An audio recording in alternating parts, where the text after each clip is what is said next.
Buongiorno a tutti carissimi amici del Go.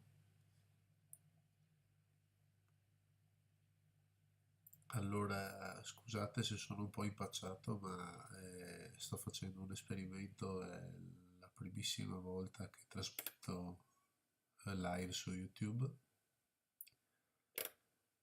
e chiedo anche a voi se qualcuno di voi in questo momento è in ascolto di darmi un segno di vita sulla chat live. Non potrò fermarmi moltissimo perché è molto tardi e domani mi devo svegliare presto. Comunque vedo che tutto sta funzionando. Sicuramente c'è poco pubblico, vista l'ora.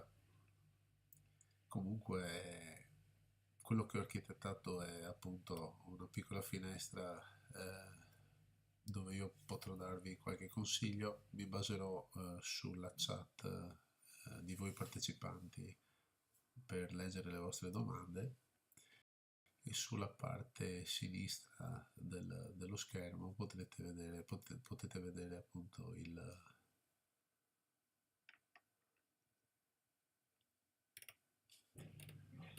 scusate, c'è stato un piccolo lag. Potete vedere un Goban dove, se tutto va come deve andare, si riesce a fare anche qualche mossa e a fare anche tutte le spiegazioni, gli alberi e quant'altro.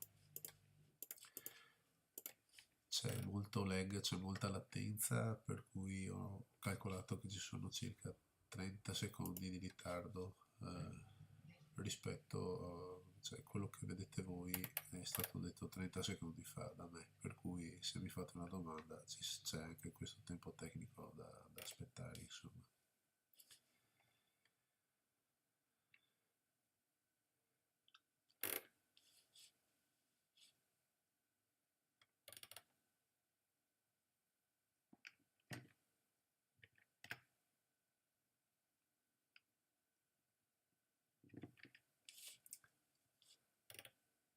Ci sono dei problemi di lag, forse dovrò gestire un attimo la velocità.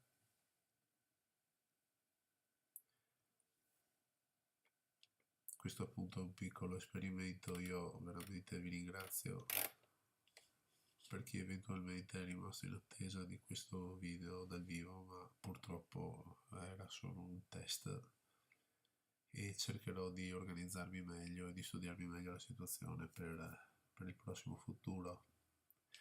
Grazie per l'attenzione, ci sentiamo al più presto. Buonanotte.